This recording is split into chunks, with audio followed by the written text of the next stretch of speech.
I'm very, very excited to be back. And I know I had promised to come back much earlier, but I am so excited that I finally made this happen because, to be honest, coming back wasn't easy. It's a lot of work, things have grown, I've had so many new ships, and it's been a while.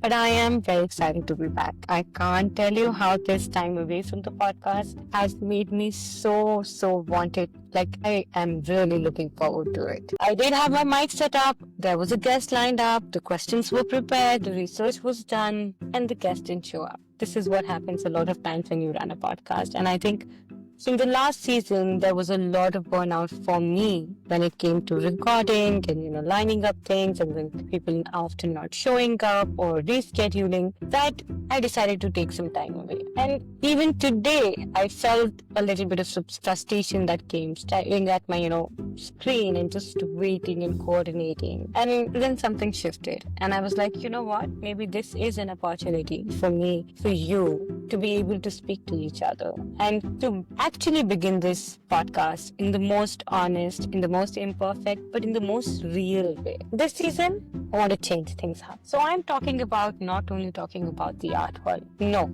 let's go deeper. I want to talk to you and with you, like an artist to artist and to art, which is what Arts to Hearts is. And lately, like I said, I've been moving through a season of lot of shifts and asking myself that how do I slow down and find out this time to be able to create a space for myself and for you, and to look at my own practice as not a ladder to climb up to, like I have to go here and there, but as a mirror. And I've been using that, I've been doing a lot of things that have just been me, and they've been a lot of my own inner self-reflection than anything else. And while I've been doing the work, I've been also asking myself questions like, what is my work actually saying?